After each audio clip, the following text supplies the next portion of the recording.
میں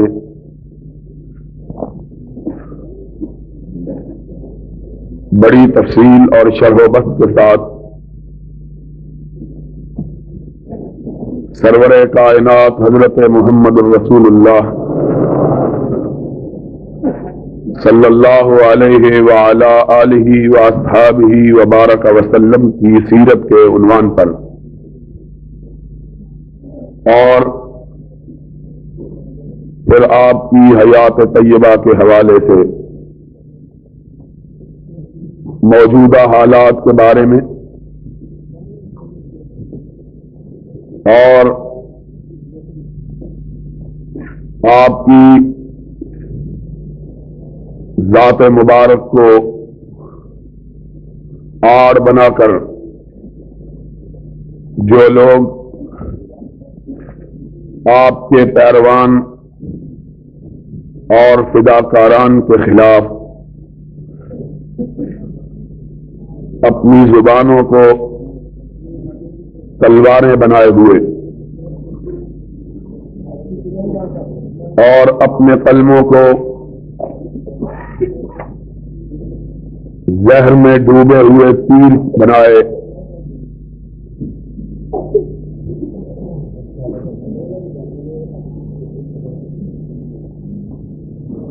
ملک کے امن و امان سے کھیلنا چاہتے اور حق پرستوں کو دبانا چاہتے ہیں، ان کے بارے میں گفتگو کروں گا، لیکن عربی کے ایک پرانے شاعر نے کہا ہے ما کل ما یتمنى المرء مدرکہ تجری الریاح بما لا تشتہی السفن، ہر چیز جو انسان چاہے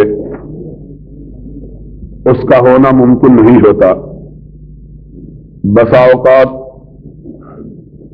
ہوائیں اس طرف کو چلتی ہیں کہ کشتیوں کا رخ ان کے الٹ ہوتا ہے۔ اچانک اسلام آباد سے مدینہ یونیورسٹی کے چانسلر جناب ڈاکٹر عبداللہ صالح العبید، جو عالم اسلام کی ایک نمایاں اور ممتاز شخصیت کے ساتھ ساتھ ہمارے بزرگ اور قابل فخر دوست بھی ہیں، ان کا ٹیلی فون آیا کہ میں یہاں آیا ہوں اور تم سے کچھ باتیں کرنی ہیں، تم لازمی طور پر فوراً پہنچو۔ پرسوں میں روانہ ہوا، کل واپس آنے لگا اسی جلسے کے لیے، میں نے کہا کہ رات کو جلدی پہنچ جاؤں، تو عراق کے وزیر اوقاف جو ہمارے دوست ہیں اور جن کے ساتھ ہمارا جماعتی تعلق بھی استوار ہوا ہے، پھر وہ اسلام آباد آپ پہنچے، انہوں نے روک لیا، چنانچہ 3:30 بجے کے قریب رات کو میں گھر پہنچا ہوں۔ بخار بھی ہے، جسم بھی ٹوٹا ہوا ہے اور صبح سو بھی نہیں سکا، سردی لگ رہی تھی، اب بھی سردی محسوس کر رہا ہوں، لیکن اسی اجلاس کی خاطر میں نے اتنا طویل سفر اختیار کیا، وگرنہ آج شاید وہیں رک جاتا، تو باتیں شاید اس تفصیل اور شرح و بسط کے ساتھ تو نہ ہو سکے، لیکن پھر بھی کچھ نہ کچھ کوشش کروں گا کہ اگر تمام پہلوؤں کا نہیں تو چند پہلوؤں کا احاطہ ضرور ہو جائے انشاءاللہ۔ باقی پھر اور مواقع بہت جلد ہی میسر آئیں گے، جو بات تشنہ رہ گئی انشاءاللہ ان مواقع پر انہیں پورا کر دیا جائے گا۔ حقیقی بات یہ ہے، اور جسے آج کے اجلاس میں میں پیش کرنا چاہتا ہوں، اور اس بات کو کچھ لاہور کے ایک اخبار روزنامہ جنگ نے بھی تھوڑا سا اجاگر کیا ہے، اور وہ بات یہ ہے کہ اس ملک کے اندر کچھ لوگ محبت رسول کی آڑ لے کر سرور کائنات علیہ الصلوۃ والسلام کا نام نامی لے کر اس ذات مقدسہ کا نام لے کر جو سراپا محبت اور مجسم رحمت تھے، جن کے بارے میں رب نے اپنے کلام مجید میں کہا ہے وَمَا أَرْسَلْنَاكَ إِلَّا رَحْمَةً لِّلْعَالَمِينَ، اور جن کے بارے میں حدیث پاک میں آیا ہے کہ زندگی کے طویل سالوں میں 40 برس ما قبل از نبوت اور 23 برس امامت کے، اختیار کے، اقتدار کے، جنہوں نے اپنی زبان اقدس سے کبھی کسی کو گالی نہیں دی، کبھی کسی کے بارے میں سخت کلمہ استعمال نہیں کیا، کبھی کسی کو دکھ نہیں پہنچایا، اور انس کی روایت میں رضی اللہ تعالیٰ عنہ، میں نے 10 سال حضور اکرم صلی اللہ علیہ وسلم کی صحبت میں اور خدمت میں دن رات بسر کیے۔ چھوٹا سا تھا، خدمت میں کوتاہی بھی ہو جاتی تھی، غلطیاں بھی ہو جاتی تھی، لغزشیں بھی ہو جاتی تھی، خطائیں بھی ہو جاتی تھی، لیکن اس 10 سال کے طویل عرصہ میں کبھی میں نے نبی کی زبان اقدس سے اف تک نہیں سنا۔ جب بھی رسالت مآب صلی اللہ علیہ وسلم نے مجھے خطاب کیا، پیارا بیٹا کہہ کے خطاب کیا، اور اگر مجھ سے کوئی غلطی ہو گئی تو اس کا پتہ مجھے حضور کے تبسم سے چلا۔ حضور مسکراتے اور میں سمجھ جاتا کہ مجھ سے غلطی ہو گئی۔ اتنا صاحب اخلاق عالیہ اور پیکر محبت و مودت نبی، اتنا کہ یہ تو انس تھے، اپنے تھے، ان کی والدہ نے منت مانی تھی کہ اللہ مجھے بیٹا عطا کرے گا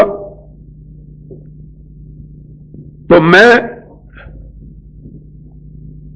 اس کی جوانی سے اپنے مستقبل کے سنوارنے کی امیدیں نہیں باندھوں گی۔ اگر رب نے مجھ کو بیٹا عطا کیا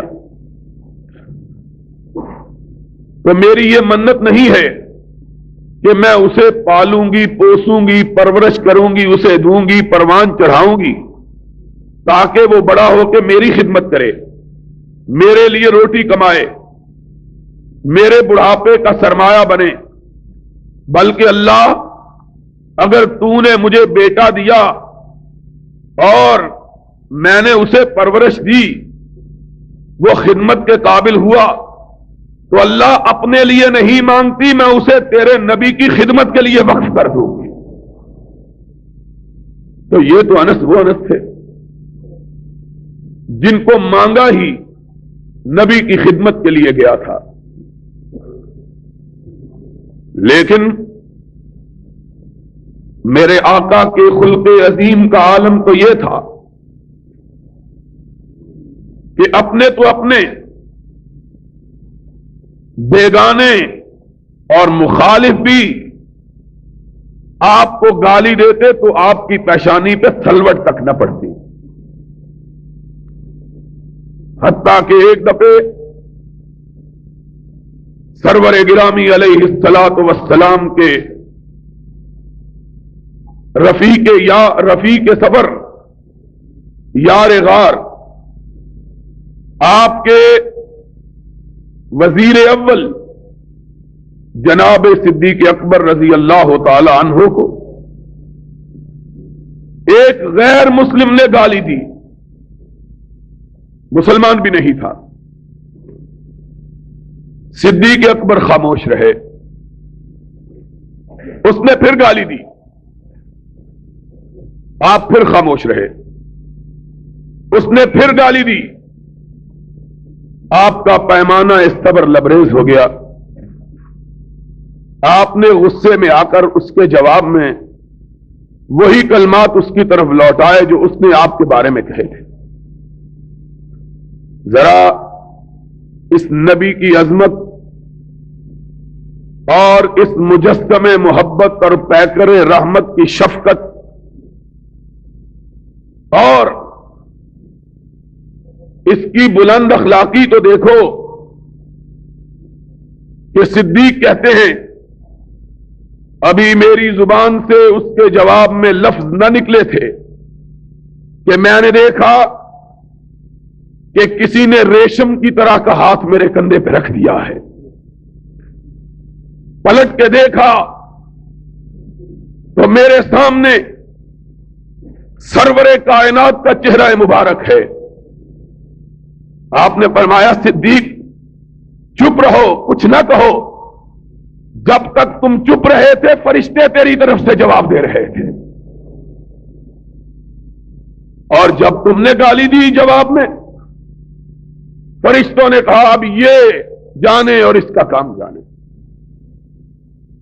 میں گالی دینے والا بنا کے نہیں بھیجا گیا. اور یہی نہیں کہا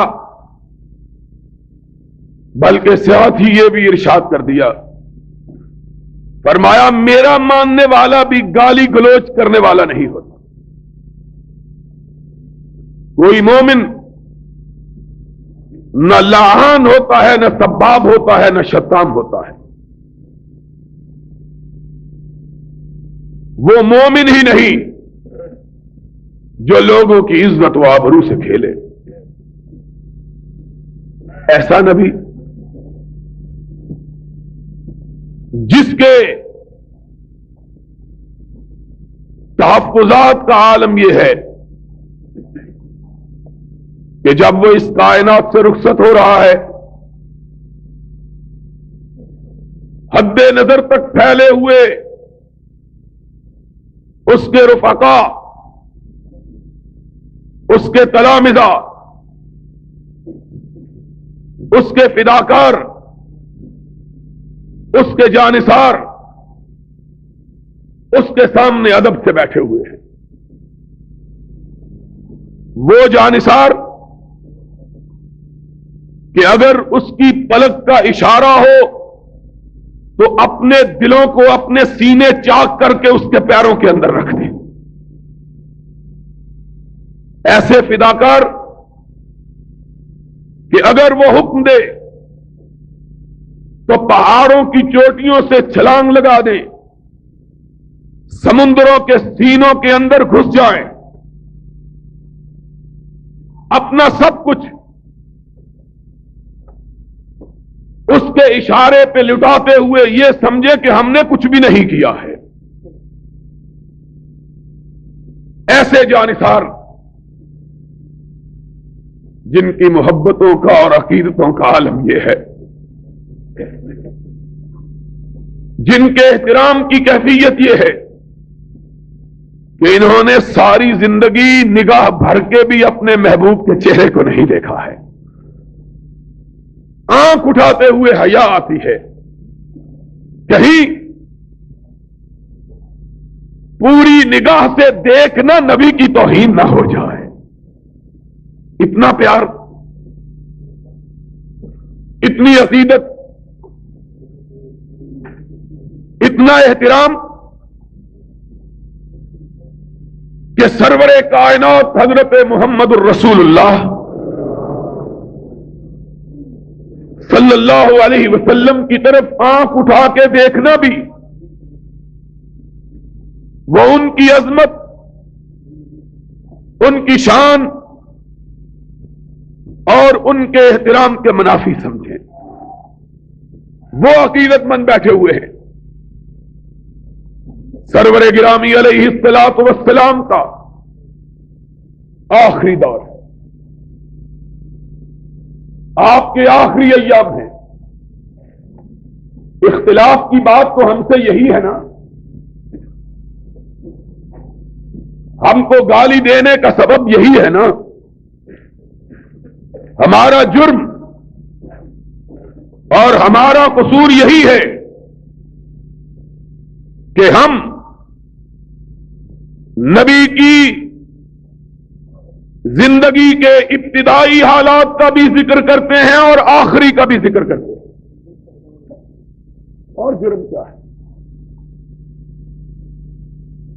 تم اگر 12 وفات کہو تو توہین نہیں ہوتی، اگر ہم کہیں کہ نبی کی وفات ہو گئی ہے تو توہین ہو گئی۔ اختلاف کا سبب کیا ہے؟ وجہ کیا ہے اختلاف کی؟ اور پھر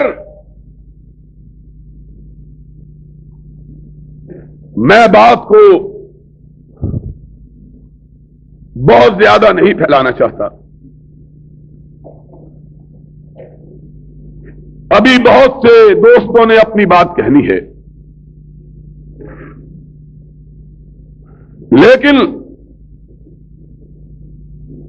میں پوچھتا ہوں آخر ہمارے خلاف برہمی کا سبب کیا ہے؟ کل تک تم 12 وفات کہہ کر جلوس نکالتے تھے تو درست تھا، آج ہم کہتے ہیں کہ نبی کے آخری ایام سے جس کے بعد نبی فوت ہو گئے تو توہین کیسے ہو گئی؟ اور پھر ان بنیادوں پر یہ کہتے ہو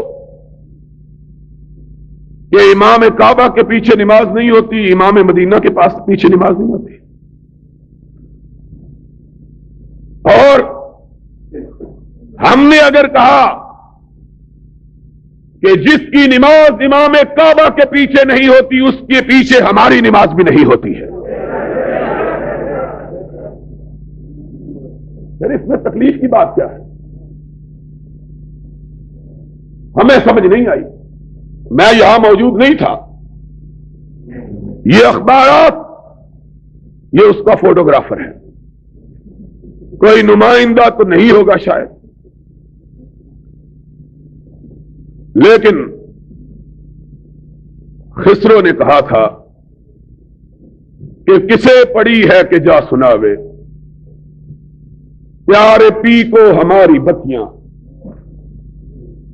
نہ انگ چینا نہ نیند نینا نہ آپ آویں نہ بھیجے پتیاں، تم آؤ اور ہم تم کو بتلائیں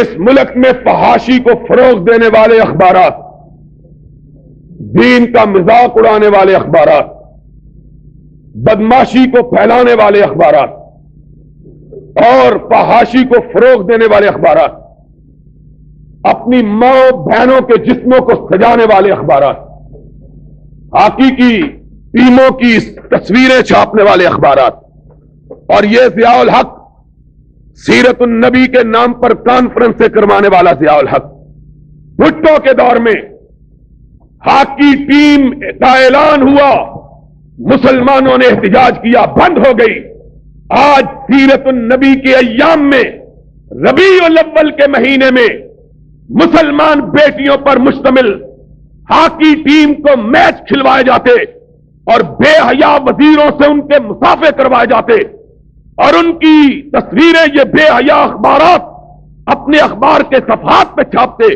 اور تب بھی اسلام اسلام کے زندہ باد کے نعرے لگتے، اور بے وقوف ملا پھر اس حکومت کے قصیدے پڑھتے، زمن گو صوفیو ملا سلامے کہ پیغام خدا گفتند مارا، بلے تعویل شاہ در حیرت انداز خدا و جبرائیل و مصطفیٰ، ان کی زبانوں پہ تالے لگے ہوئے محمد کی سنت کے پرچم کو تھامنے والوں کے خلاف گز گز لمبی زبانیں، اور محمد کی سیرت اور محمد کے لائے ہوئے قرآن کا مذاق اڑانے والے صدر اور اس کے دورے حکومت میں اس کے وزیروں کے اہتمام یہ منعقد ہونے والے میچ، ان پر زبانوں کو تالے لگانے والے ملا، سن لو، کعبے کے رب کی قسم ہے، تم اکثریت میں ہو تب ہو، اقلیت میں ہو تب ہو، سواد اعظم ہو تب ہو، سواد عقل ہو تب ہو، اہل حدیث کا بچہ کٹ جائے گا، محمد کی سنت پہ آنچ نہیں آنے دے گا۔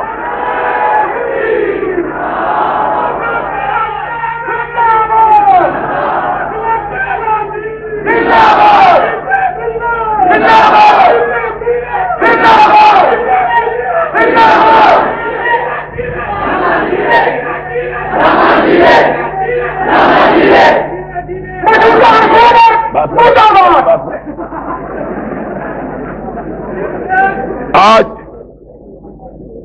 ہمارے خلاف سب بات کرتے ہو، سمجھتے ہو کہ ہم تمہیں کچھ نہیں کہیں گے۔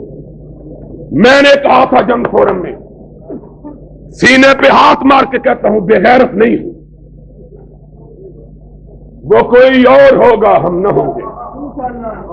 سن لو، یہاں بعض لوگ گرو نانک کا مذہب قائم کرنا چاہتے ہیں کہ با مسلمہ اللہ اللہ، با برہمن رام رام۔ ٹی وی کے فنکار جن کو ٹی وی نے ملا بنایا ہے، اخباروں نے جن کو مولوی بنایا ہے، وہ کہتے ہیں ہر ایک کے پیچھے نماز ہو جاتی ہے۔ تمہاری نماز شیعہ کے پیچھے بھی جائے، تمہاری نماز قبر پرست کے پیچھے بھی جائے، اور بعض لوگ یہ نعرے بلند کرتے ہیں ایک امام ایسا ہونا چاہیے۔ یہ امام زمان گولیاں بیچتے بیچتے ملا بننے والے، حکومتوں کی مصلحتوں پر، اقتدار والوں کی مصلحتوں پر ملا قرار دیے جانے والے۔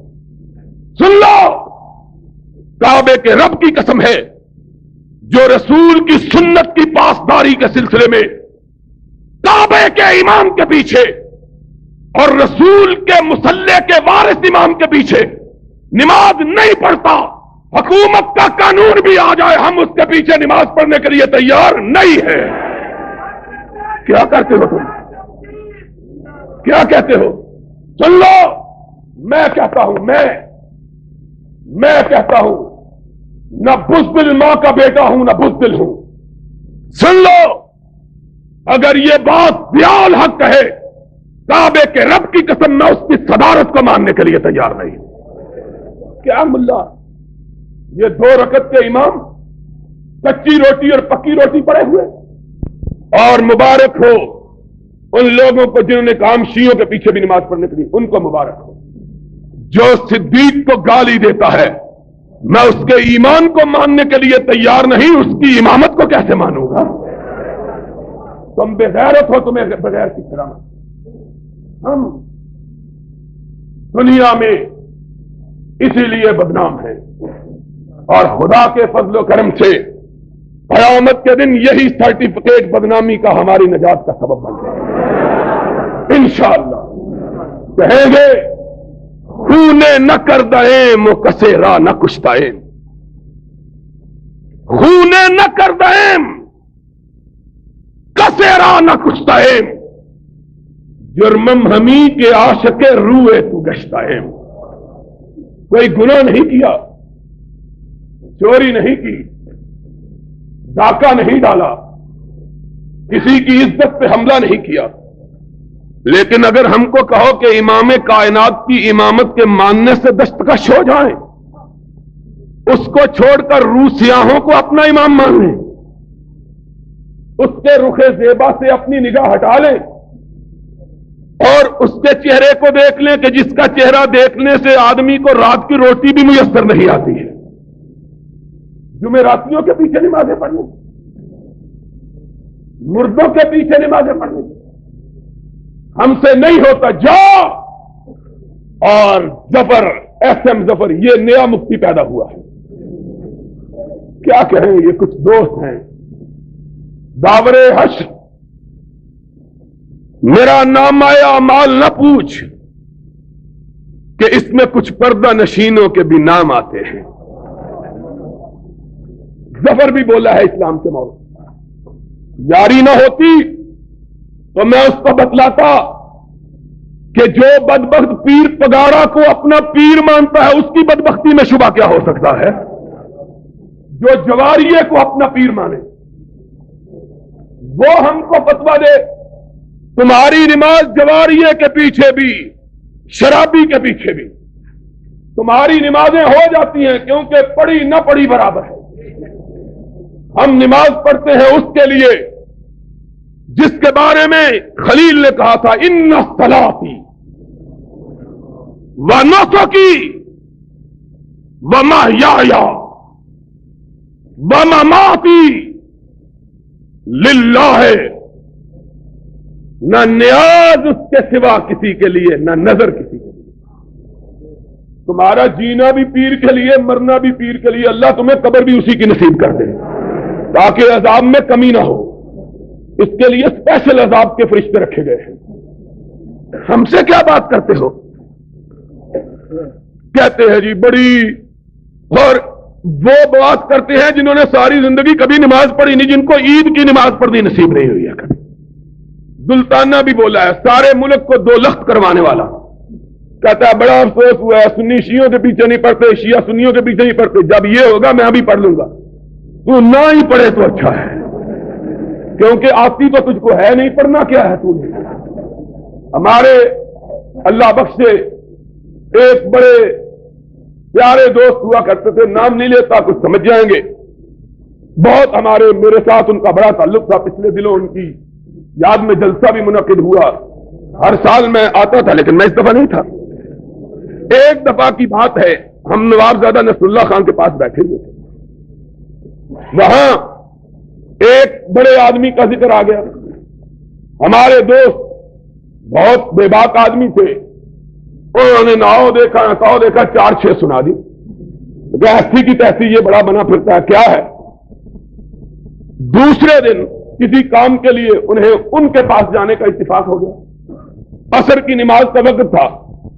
وہ نماز پڑھانے کے لیے کھڑے ہوئے، ہمارے دوست بھی پیچھے کھڑے ہو گئے.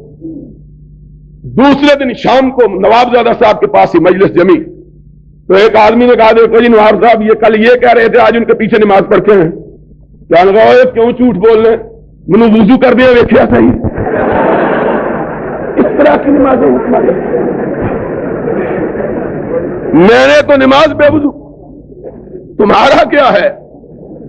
تم تو بے وضو بھی پڑھتے رہو، تمہاری باوضو بھی نہیں ہونی بے وضو بھی نہیں ہونی، جس کے پیچھے جی چاہے پڑھا لو.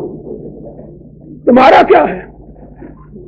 مسئلے کی بات کرو، مسئلے کی. اور بے شرمی کی بات ہے.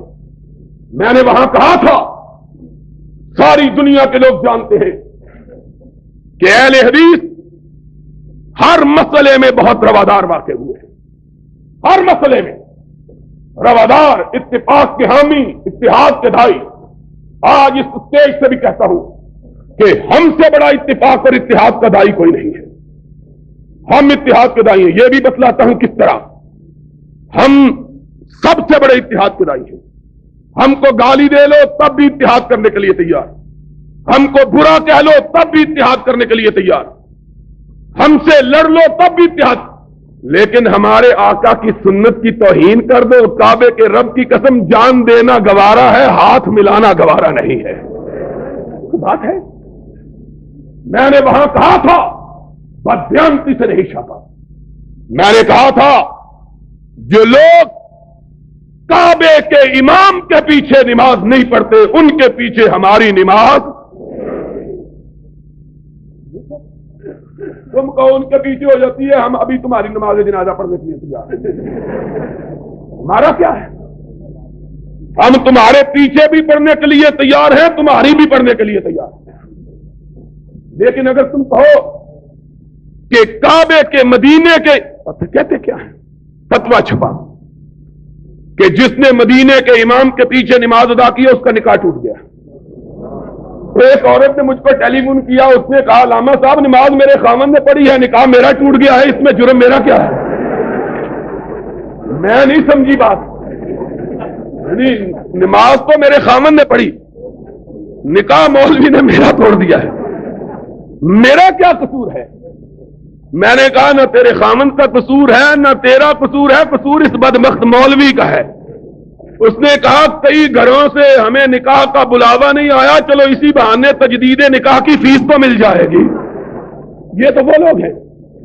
ہمارے سیالکوٹ کی بات ہے مولوی سلیمان صاحب، میں خدا کی قسم کھاتا ہوں، مرزا صاحب سن رہے ہیں، میں اللہ کی قسم اپنا ذاتی واقعہ بیان کرتا ہوں۔ ہمارے محلے کے پاس ایک نبینا حافظ صاحب ہوا، ہمارا محلہ سارا وابیوں کا تھا۔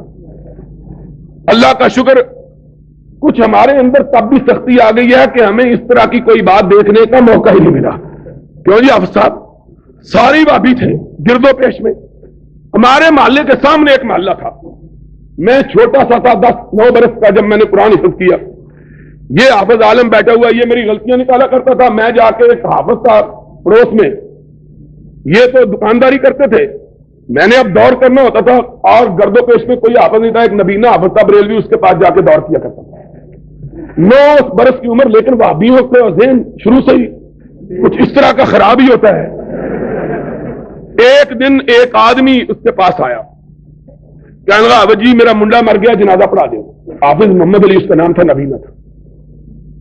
کہنے لگا چلو چلو منڈے سارے جنازہ پڑھنا۔ میں نے کہا اگر کہتا ختم پڑھنے چلو تو ہم نہ جاتے، جنازے کی تو کوئی بات نہیں ہے۔ جنازہ پڑھنے گئے، اس نے 5 روپے دیے جنازہ۔ کہنے لگا یہ تو جنازے نے تے اذان تو کسی اور کو دعائی سی، وہ بھی پیسے کٹ۔ تم نے کہا یہ تو مر گیا ہے، کہنے لگا اذان تو دعائی صحیح نا۔ ان کا کیا ہے، یہ تو لوگوں کو نکاح اسی لیے توڑتے پھوڑتے رہتے ہیں کہ پھر نکاح کی فیس ہمیں مل جائے۔ جو لوگ یہ کہیں، اور عقیدہ کیا ہے؟ عقیدہ یہ ہے کہ سرور کائنات متصرف فی الکائنات، ان کا اختیار اور ان کا اقتدار ساری کائنات میں ہے، اور حضور اسی طرح زندہ ہیں جس طرح کس سے پہلے؟ نہیں وفات تو ہی نہیں۔ اب عقل ہو کوئی پوچھے کہ کس سے پہلے؟ یہ احمد سعید کاظمی، میں نے آج تک کسی ملا کا نام نہیں لیا، لیکن آج نام لینے پر مجبور ہو گیا ہوں۔ کیوں گردش مدام سے گھبرا نہ جائے دل، انسان ہوں پیالہ و ساغر نہیں ہوں میں۔ اب کھا کھا کے گالیاں سینہ پک گیا ہے، جواب دیں گے انشاءاللہ۔ کس دن؟ جمعے کے دن آؤ گے؟ نہیں میں عربی سے ایک بیٹھا تھا سی اربانہ انشاءاللہ میں نہیں مندا، ہاتھ اٹھا کے کہو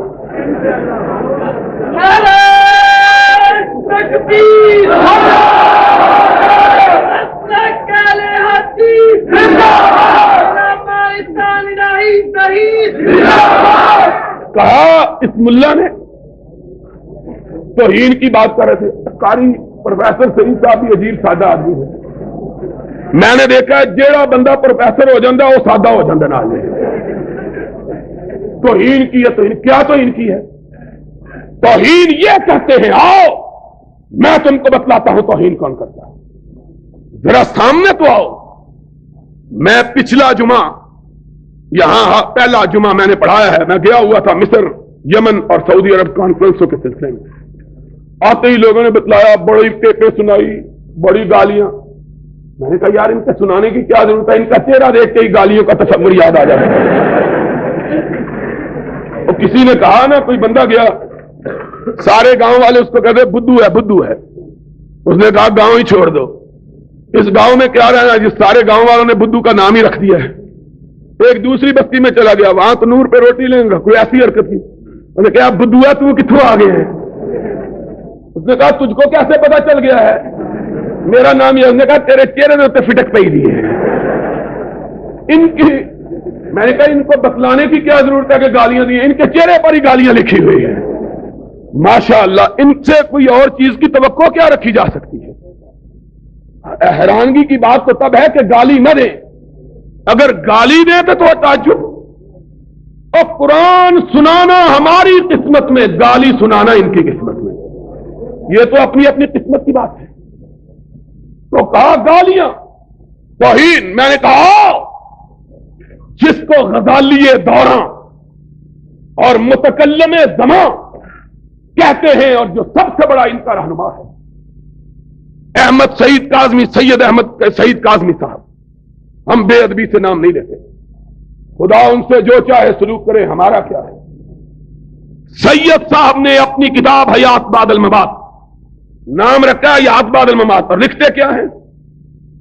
کہا لمحے بھر کے لیے نبی پہ موت کا جھونکا آیا اور گزر گیا، اور جب آپ کے صحابہ آپ کو اٹھا کر دفن کرنے کے لیے لے جا رہے تھے، ذرا سننا بات، جب آپ کے صحابہ آپ کی چارپائی کو اٹھا کر آپ کو دفن کرنے کے لیے لے جا رہے تھے، حضور آنکھیں کھولے ہوئے باتیں کر رہے ہیں۔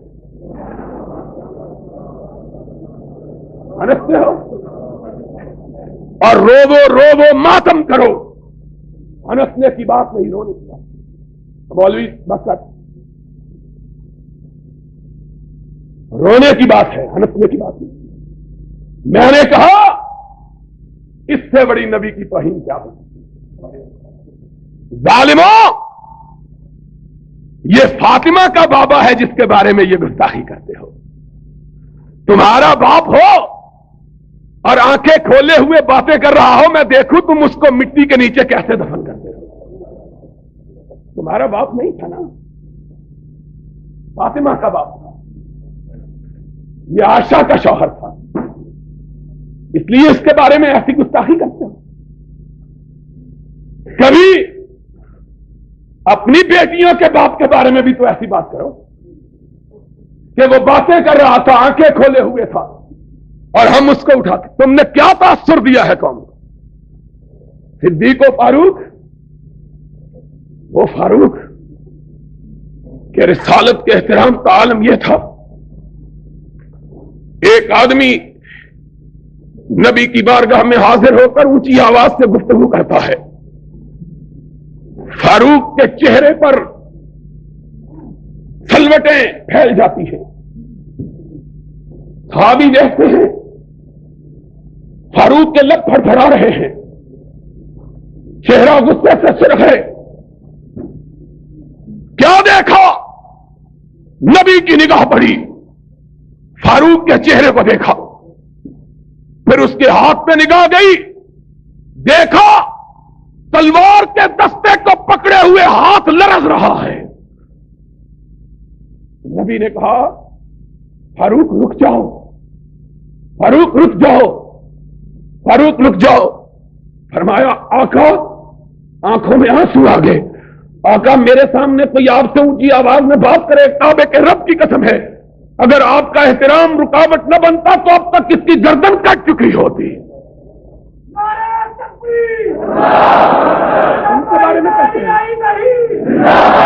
ان کے بارے میں کہتے ہو کہ انہوں نے زندہ حضور کو دفن کر دیا تھا۔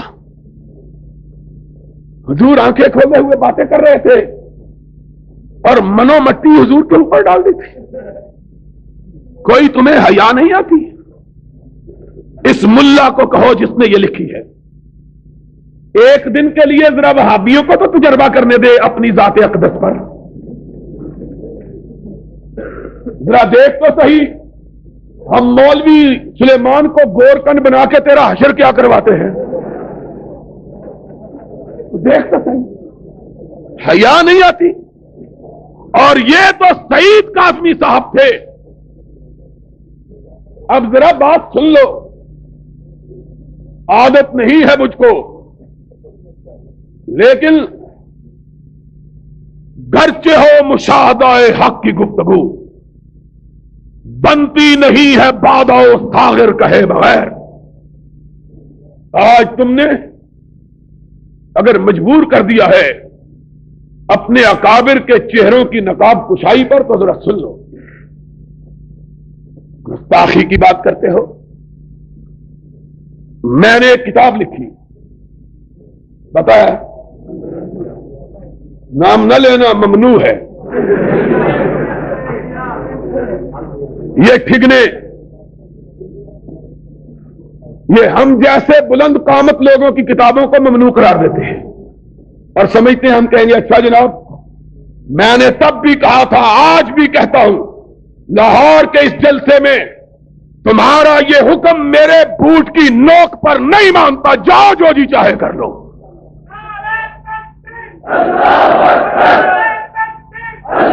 تم نے سمجھا ہے؟ ان کو ڈراؤ جو بلیوں سے ڈر جاتے ہیں، ہم کو کیا ڈراتے؟ نہیں مانتا میں اس حکم کو۔ اور آج تمہیں بتلانے لگا ہوں، سی آئی ڈی کے لوگ خصوصی طور پر میرے لیے آتے ہیں کہ آج اس کی تقریر ہے، خبر پہنچانی ہے، اور تمہیں آنے کی کیا ضرورت ہے؟ ہمارے کئی بھائی خود جا کے ٹیپیں پہنچا دیتے ہیں۔ سن لو، میں بزدل نہیں ہوں۔ جب تم نے پابندی کا اعلان کیا کہ البریلویہ پر پابندی ہے، اس کے بعد 6 ایڈیشن میں نے چھاپے ہیں، جاؤ جو جی چاہے کر لو۔ تم کس کو ڈراتے ہو؟ خدا سے ڈرنے والے غیر اللہ سے ڈرنا جانتے۔ اور جب ہم تو اس وقت نہیں ڈرتے تھے، ہمارے اکابر جب کوئی بھی ساتھ نہیں ہوتا تھا، اور آج تو یہ جوانوں کی فوج ظفر موج ساری ہمارے ساتھ ہے اللہ کے فضل سے۔ گئے دن کے تنہا تھا میں انجمن میں، گئے دن کہ تنہا تھا میں انجمن میں، یہاں اب میرے راستہ اور بھی ہیں انشاءاللہ۔ اب یہ مسلک کے دیوانے، مسلک کے پروانے، مسلک کی شمع پر قربان ہونے والے سینکڑوں ہزاروں نہیں لاکھوں تک جا پہنچے ہیں۔ اور بتلاؤ، رسول کے دیے ہوئے مسلک کے لیے قربانی دو گے؟ رسول کے عطا کیے ہوئے مسلک کے لیے قربانی دو گے؟ تم کب کی بات کرتے ہو؟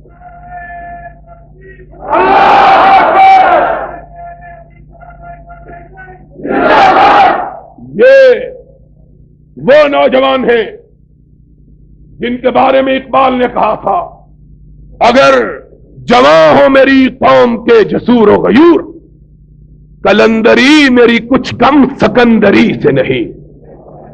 ضیاء الحق بھی حکمران ہے، لیکن ہم بھی حکمران ہیں۔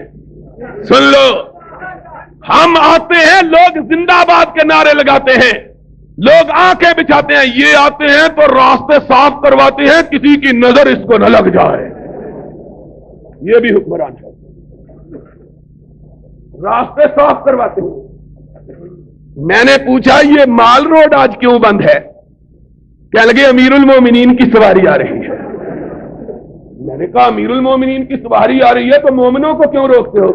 کہنے لگے مومن بے وضو ہیں، کسی غیر محرم کی نظر ان پہ نہ پڑ جائے۔ یہ امیر المومنین، یہ امیر المومنین کی سواری آ رہی ہے۔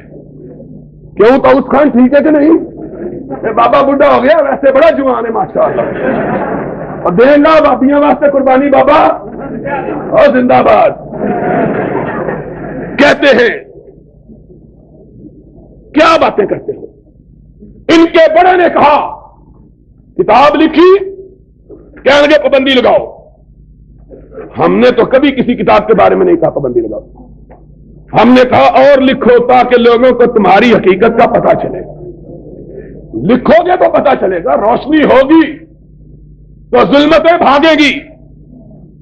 2 سال 3 سال سن 83 میں کتاب چھپی، آج تک بڑے بڑے پرے باز، بڑے بڑے پان خور، بڑے بڑے سرمگی آنکھوں والے ہم کو مارنے کے لیے، مروانے کے لیے درخواستیں کرتے رہے غیر اللہ کو۔ ہم نے کہا سرمگی آنکھوں والوں اور شگفتہ ہونٹوں والوں، مارنے کے لیے لوگوں سے فریادیں کیوں کرتے ہو؟ اپنی آنکھ اٹھاؤ، ہم ویسے ہی مر جائیں گے۔ لوگوں سے کیا درخواستیں کرتے ہو؟ تم خود ہم سے بات کرو، کچھ ہم سے کہا ہوتا، کچھ ہم سے سنا ہوتا۔ لیکن مجھے ایک میرے دوست کہنے لگے اصل میں ان کو غیر اللہ سے مانگنے کی عادت پڑی ہوئی ہے نا، اس لیے مانگنے سے رہتے نہیں ہیں۔ 3 سال تک درخواستیں کرتے رہے، پابندی لگا دو، پابندی لگا دو۔ اور بیوقوف کو عقل دیکھو۔ میں نے کہا عقل؟ کہنے لگے یار کسی بھی بڑے ظالم ہو، جی عقل ہوں تو یہ ہو کچھ ہوں، جی عقل ہوں تو پھر پھر یہ کچھ ہوں. میں نے کہا عقل کی بات کرو, کتاب عربی زبان میں چھپی ہے, پابندی پاکستان پنجاب میں لگوا رہے ہو, ہے کوئی عقل کی بات؟ اور جس گورنر کو کہتے ہو اللہ کے فضل و کرم سے اس گورنر کو بسم اللہ پڑھنی نہیں آتی ہے. اب کیا ہے گورنر کی بات, ماشاءاللہ جا رہا ہے, ایسی کی تیسی ان کی. میں یہ کہہ رہا تھا کہ غیر اللہ سے فریادیں, 3 سال تک فریادیں کرنے کے بعد ایک جواب لکھا ہے. جواب میں کیا لکھا ہے؟ میں نے لکھا کہ جناب ان کے بڑے جو تھے بڑے کالا رنگ تھا ان کا. دیکھو میں نے تنزل نہیں لکھا, ویسے میں نے اس سراپا بیان کیا کہ ان کا رنگ اتنا کالا تھا کہ اس کو دیکھ کر شب کی سیاہی بھی آدمی کو بھول جاتی تھی, اتنا کالا رنگ. اور میں نے کہا, میں نہیں کہتا, ان کے بیٹے نے کہا, ان کے بھتیجے نے اپنی کتاب میں لکھا ہے کہ رنگ گہرا گندمی تھا. رنگ, یہ گہرا گندمی کیا ہوتا ہے؟ گندمی تو ہوا مولوی سلیمان کا, اور گہرا گندمی کس کا ہے؟ کوئی ہے ایسے بیٹھا تھا, کوئی بندہ اٹھ کے کھلو جائے, کوئی نہیں, ادھر جا کے دیکھ لیں گے. گندمی تو ہم نے سنا ہے, یہ گہرا گندمی کیا ہوتا ہے؟ اور پھر یہاں نہیں کہا, یہ نہیں کہا, ان کے بھتیجے حسنین رضا نے خود لکھا, کیا لگا, لیکن زمانے کی گردشوں سے وہ گہرا گندمی رنگ, اس کی چمک بھی ختم ہو گئی. اس کی چمک بھی, کیا مطلب ہے؟ اب کوئی بات باقی رہ گئی ہے؟ کوئی بات رہ گئی ہے باقی؟ یہ میں نے ویسے ہی چلتے چلاتے لکھا, کوئی بات نہیں تھی. اب رنگ تو اللہ کے دیے ہوئے ہیں. اب جناب اس کا جواب لکھا ہے بڑے غصے سے. کیا لگے جھوٹ بولا اس بھابی نے, حضور کا رنگ بالکل گہرا نہیں تھا رنگ, بلکہ گاڑا تھا. کتابت کی غلطی سے گاڑے کو گہرا لکھ دیا ہے.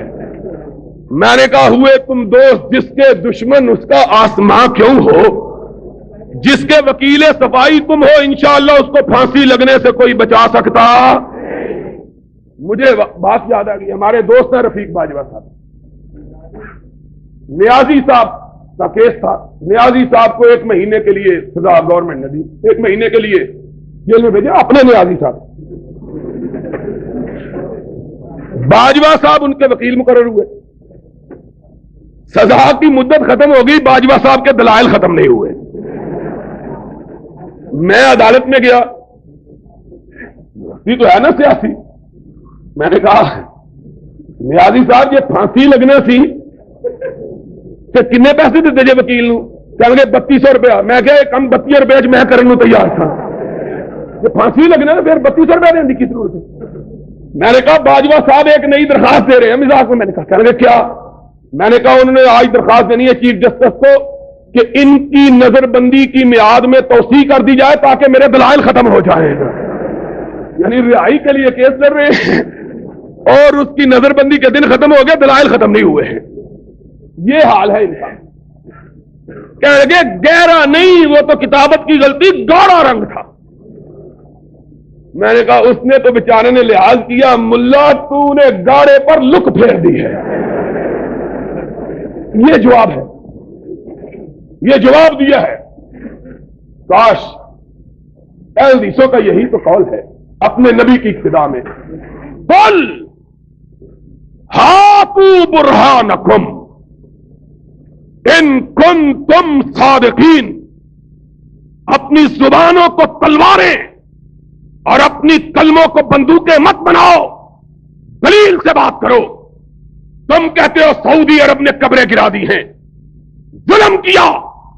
جاؤ, میں اللہ کے فضل و کرم سے اہل حدیث کا ایک چوکیدار ہونے کی حیثیت سے اس اسٹیج پہ جہاں سینکڑوں کی تعداد میں ٹیپیں لگی ہوئی, ہزاروں کی تعداد میں لوگ بات سن رہے ہیں, ڈنکے کی چوٹ اپنے احباب دوستوں کی, علماء کی, رفقا کی موجودگی میں اعلان کرتا ہوں, دنیا کے ذخیرہ حدیث سے ایک حدیث نکال کے دکھا دو جس میں نبی یہ کائنات نے قبروں کو پختہ بنانے کا حکم دیا ہو، صرف ایک حدیث، صرف ایک حدیث، صرف ایک حدیث، کعبے کے رب کی قسم ہے، کل تمہارے ساتھ میں مل کر سعودی عرب کے خلاف جلوس نکالوں گا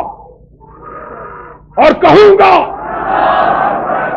کہ پختہ قبروں کو کیوں گرایا ہے، یا بتلاؤ نبی کی اپنی بیوی، وہ بیوی کہ جس کے مرنے کے بعد بھی نبی اس کو نہیں بھولا ہے، ام المومنین عائشہ نے کہا رضی اللہ تعالی عنہا، مجھے نبی کی زندہ بیوی پر کبھی رشک نہیں آیا، کسی پہ پیار تھا نا نبی سے، اور جس سے پیار ہوتا ہے آدمی اس کی نگاہ کو پلٹتے ہوئے دیکھنا بھی گوارا نہیں کرتا ہے، اس کی نگاہ ذرا پلٹتی ہے بے چین ہو جاتا ہے۔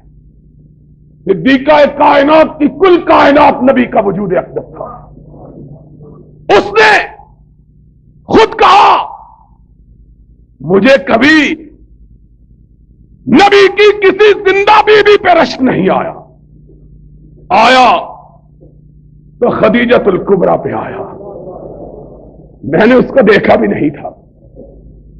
ماں پھر تجھ کو رشک کیوں آیا؟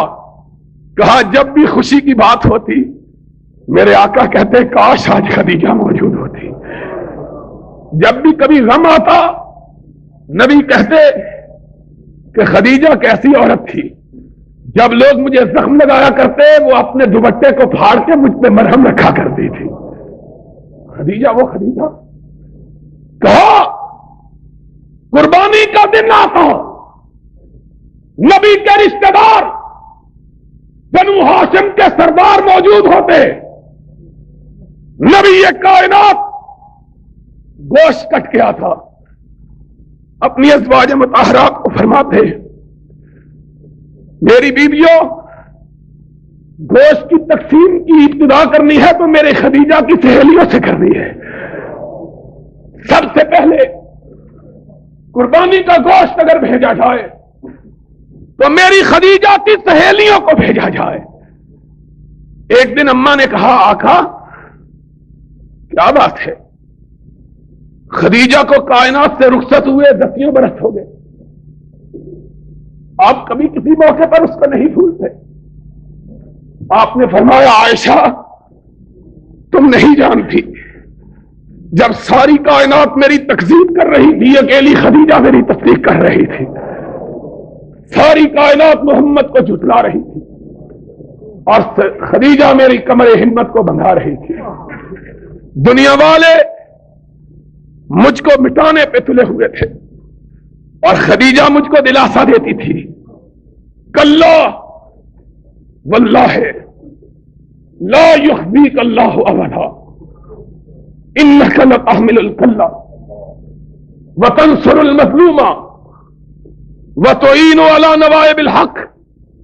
آقا غم نہ کرو، میں تو تیری خلوت کی جاننے والی ہوں، جلوت میں تو بڑے پاک باز ہوتے ہیں لیکن خلوت میں تجھ سے پاک باز تو کبھی دیکھا ہی نہیں ہے۔ کلا واللہ لا یخزیک اللہ ابدا، کعبے کے رب کی قسم ہے میرا رب تجھ کو مرنے نہیں دے گا، تجھ کو بڑے کام کے لیے پیدا کیا ہے، تو مظلوموں کی مدد کرنے والا، بے کسوں کی فریاد کو پہنچنے والا، بے بسوں کا ہاتھ بٹانے والا، یتیموں کی دستگیری کرنے والا اور بیواؤں کے معصوم بچوں کو اپنی گودی میں اٹھا کر کھلانے والا، تو کیسے ضائع ہوگا؟ اور جس دن جبریل کی ہیبت نے سرور کائنات کو دہشت زدہ کر دیا تو خدیجہ کی نور بصیرت کو دیکھو، اپنے آقا کا اپنے تاجدار کا ہاتھ تھاما اور اپنے چچا ورقہ کے پاس لے گئی، کہہ لگی چچا اپنے بتیجے کو ذرا تسلی تو دو، یہ کیا فرماتے ہیں؟ کہا بتیجے کیا بات ہے؟ کہا چچا غار ہرا میں ایک ایسا وجود اترا جس نے کائنات کے کناروں کو اپنے پروں کے نیچے چھپا لیا. میں ڈر گیا ہوں نہ جانے کیا ہوگا. ہائے ورقہ نے اپنی نگاہ تبریک اٹھائی, خدیجہ کو مبارک دی. خدیجہ آج سے تیرا شوہر تیرا تاجدار نہیں رہا بلکہ پوری کائنات کا تاجدار بن گیا ہے. هذا الناموس الذي انزل على موسى.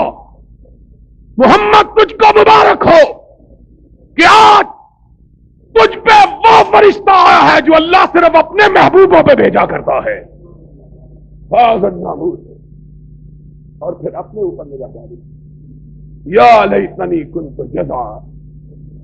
کاش, ہائے ہائے کتنی مبارک عورت ہے, اس کے رشتہ دار کتنے مبارک ہیں. اس کا نور بصیرت دیکھو لے کے کس کے پاس آئی ہے.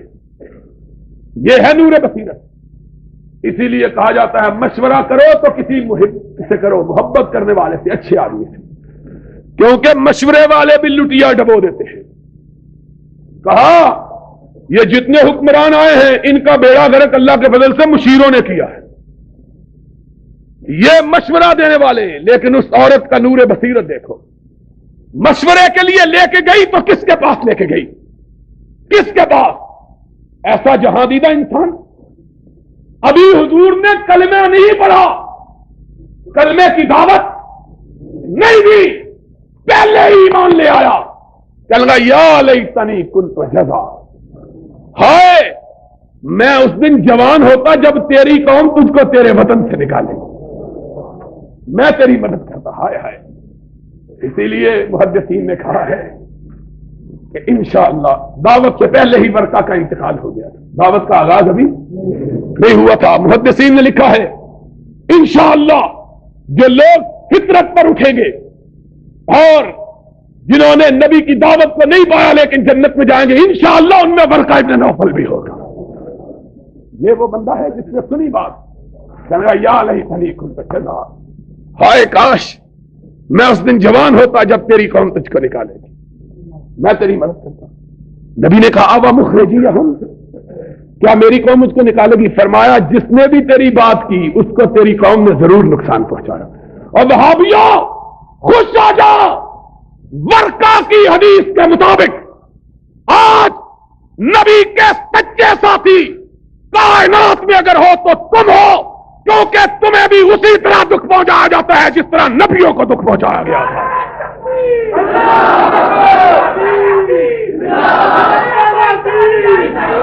اور سبب وہی ہے جو نبیوں کو دکھ پہنچانے کا سبب تھا. نبی بھی کہتے تھے لا الہ, اور وہابی بھی یہی کہتے ہیں لا الہ الا اللہ. وہابی بھی یہی. آج ہم کو کہتے ہیں شریف نواز پھول چڑھا آیا ہے اور منصورے سے آواز, اس کا نام ہی شریف ہے, اس کا نام ہی. ہم نے کہا پھر اس بیچاری نے کیا قصور کیا ہے جس کا نام بھی شریف ہے؟ بابرہ شریف بھی تو ہے, اس کا پھر کیا قصور ہے؟ یہ دلیل ہے, یہ قرآن و سنت ہے ان کا. کہتے ہیں بڑا اچھا آدمی ہے, کیوں؟ اس کے نام کا حصہ شریف ہے. اس کے نام کا بھی تو حصہ شریف ہے, اس کو بھی سرٹیفکیٹ دے دو جنت کا. سن لو, نواز شریف ہو یا کوئی اور شریف ہو, کوئی مردہ پرست قیامت کے دن محمد الرسول اللہ کی شفاعت کا حقدار نہیں بن سکتا. بنیں گے تو انشاءاللہ ہم گناہگار ہیں. کیوں؟ قیامت کے دن آئیں گے, نامہ اعمال میں بڑے گناہ ہوں گے, بڑی غلطیاں, بڑی قصور, لیکن آنکھ اٹھا کے رب کی بارگاہ میں ادب کے ساتھ کہیں گے اللہ گناہ تو بڑے کیے, نہ تیرے ساتھ کسی کو شریک کیا, نہ تیرے مصطفیٰ کے ساتھ کسی کو شریک کیا, نہ تیرے ساتھ شرکت گوارا کی, نہ تیرے نبی کی امامت میں. اور کہتے کیا ہے؟ میں یہ کہہ رہا تھا وہ خدیجۃ الکبریٰ رضی اللہ تعالی, بڑی دیر ہو گئی ہے یار تقریر میں, بس کریے پھر. اور قاری صاحب میرا پیچھے کرتا کھینچنے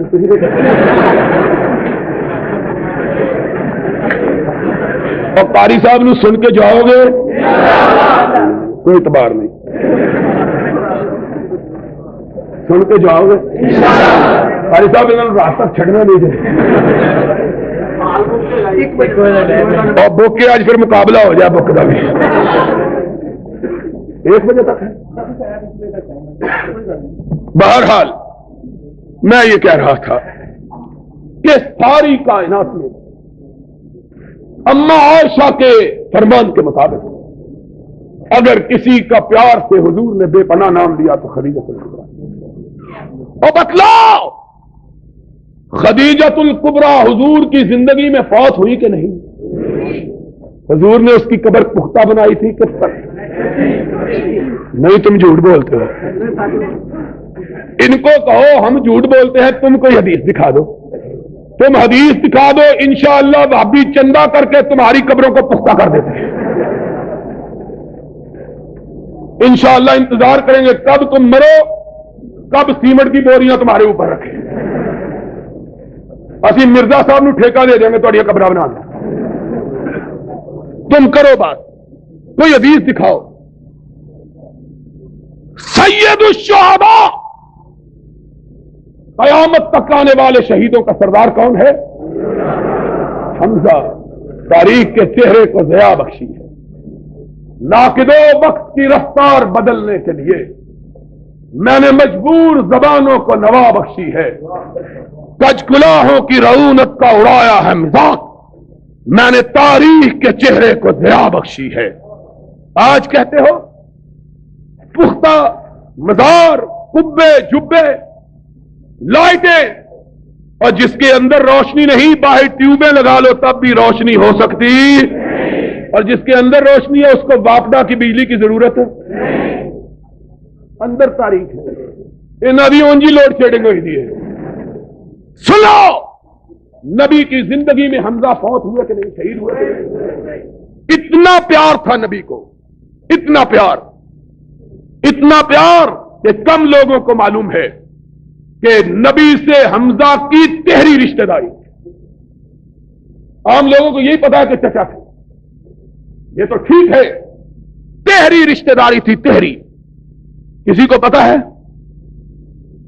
نبی کے بھائی بھی تھے, دودھ شریک بھائی, نبی کے دودھ شریک, اور نبی کے ہم عمر بچپن کا یارانہ بھی تھا, بچپن کی دوستی بھی تھی. اتنے رشتے, اتنا پیار. اور جب شہادت ہوئی تو جسم کا انگ انگ کاٹا گیا, ہاتھ کاٹے گئے, پاؤں کاٹے گئے, سینہ پھاڑ کے کلیجہ نکال کے چبایا گیا, آنکھیں نکالی گئی, ناک کاٹا گیا, حدیث میں آیا ہے کان کاٹے گئے. اس طرح کہ جسم کا کوئی حصہ سلامت نہ رہا. حضور کو پتا چلا, بچپنے کا یار, جوانی کا ساتھی, دودھ شریک بھائی, سگا چچا, اور وہ چچا جس نے اسلام لانے سے پہلے بھی حضور کا دفاع کیا تھا, جس نے اسلام لانے سے پہلے بھی حضور کے لیے لڑا کرتا تھا. حمزہ کہتا میرا یار ہے, میرا بچپنے کا ساتھی ہے, میں اس کے متعلق بات نہیں سنتا. حضور کو پتا چلا, مزمل و مدثر بھاگے ہوئے آئے.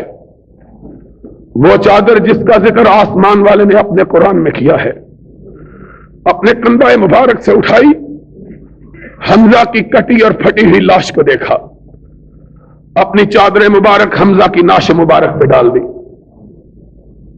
حمزہ کی بہن صفیہ بھاگی ہوئی آئی, سرور کائنات نے دیکھا, پھوپھی آ رہی ہیں, آنکھوں میں آنسو آ گئے.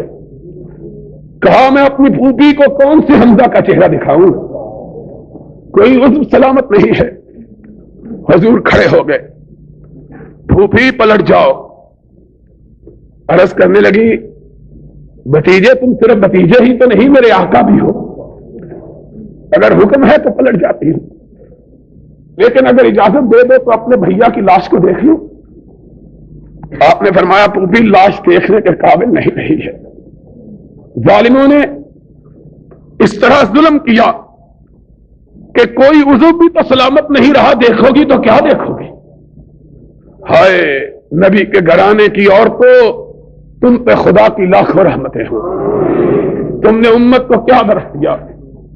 صفیہ تجھ پہ رب کی لاکھوں رحمتیں. کہنے لگی آقا میں نے پہلے کہا ہے تم صرف بتیجے نہیں بلکہ آقا و مولا بھی ہو. حکم ہے تو پلٹ جاتی ہو، لیکن اگر سمجھتے ہو کہ میں اپنے بھیا کی کٹی پھٹی لاش کو دیکھ کے چیخو پکار کروں گی، ماتم و بہن کروں گی، تو ایسا تو نہیں ہوگا. آقا میں جب اپنے بھیا کی کٹی ہوئی لاش کو دیکھوں گی تو سر اونچا کر کے کہوں گی اللہ تیرا شکر کہ تو نے میرے بھیا کو وہ موت عطا کی کہ اس نے اپنی بہن کا سر ساری بہنوں سے اونچا کر دیا ہے. کیوں؟ ساری بہنیں اپنے بھائیوں کے سر اٹھا کے اپنے رب کی بارگاہ میں آئے ہیں. اللہ میرا بھیا تیری بارگاہ میں اپنا سر کٹا کے آیا ہے، اور میں آؤں گی سر فخر سے بلند کر کے اور کہوں گی اللہ ساری بہنوں کے بھائی تو صرف سر کٹا کے آئے اور صفیہ کا بھائی اپنے جسم کا ایک ایک حصہ کٹا کے آیا ہے. ایک ایک حصے کی قربانی. آقا نے چادر پلٹی، صفیہ نے دیکھا، کہا انا للہ و انا الیہ راجعون. بھیا غم نہ کرو، اگر تمہاری لڑائی خدا کے لیے تھی تو خدا تمہارے اجر کو ضائع نہیں کرے. بہن کی نگاہ آسمان کی طرف اٹھی، عرش والے کو جلال آ گیا. جبریل کو بھیجا، جاؤ میرے محبوب کے ذریعے ساری کائنات والوں کو سنا دو سید الشہداء حمزہ، قیامت تک جتنے بھی شہید ہوں گے ان سب کا سردار اللہ نے حمزہ کو بنا دیا ہے. وہ حمزہ جس کو قیامت تک آنے والے شہیدوں کا سردار قرار دیا گیا، اس کی نعش مبارک کو نبی نے اٹھایا، اس کے اوپر پختہ قبر بنائی تھی. تم بتلا دو، ماننے کے لیے تیار. نبی کے 4 بیٹے نبی کی زندگی میں فوت ہوئے. آخری بیٹا ابراہیم کہ ناز کی ان کے لب کی کیا کہیے، ایک پنکھڑی گلاب کی سی تھی. وہ ابراہیم کہ جب فوت ہو گئے ان کی بہن نے ان کو اپنے ہاتھوں میں اٹھایا. اتنے نازک تھے کہ حدیث پاک میں آیا ہے نبی جو کبھی جذباتی نہیں ہوئے تھے اس وقت جذباتی ہو گئے. فرمایا رفقن بالقواریر، میری بیٹی میرے پھول کو آرام سے اٹھانا، کہیں تیرے ہاتھوں کی لمس سے مسئلہ نہ جائے. اتنا نازک ابراہیم. اس ابراہیم کی لاش کو حضور نے اپنے ہاتھوں پہ رکھا. بڑھاپے کا آخری بیٹا، لبوں پہ الفاظ ہے انا بفراقک یا ابراہیم لمحزونون رضینا بقضاء اللہ ما نقول الا ما یرضی اللہ. ابراہیم تیری جدائی کا غم تو بہت ہے، لیکن تیرے باپ کی زبان سے صرف وہی لفظ نکلے گا جو رب کو پسند ہو، اور کوئی نہیں. آنکھوں سے آنسو موتیوں کی طرح گر رہے. سرور کائنات کو روتے ہوئے صحابہ نے دیکھا، کوہرام مچ گیا. ایک صحابی ڈرتے ڈرتے آگے بڑھا، اس نے کہا یا رسول اللہ، اس مسکراتے ہوئے چہرے پہ آنسوؤں کی لڑیاں، آپ بھی رو رہے ہیں. آپ نے فرمایا ساتھی یہ میرے جگر کا ٹکڑا تھا جو مجھ کو چھوڑ کے اپنے رب کے پاس چلا گیا ہے. اور انسان یہ خون اور گوشت کا پتلا، یہ غموں سے متاثر ہوتا، خوشی سے متاثر ہوتا، لیکن زبان سے شکوے اور شکایت کی لفظ مومن نہیں نکالتا. یہ حضور کی حالت.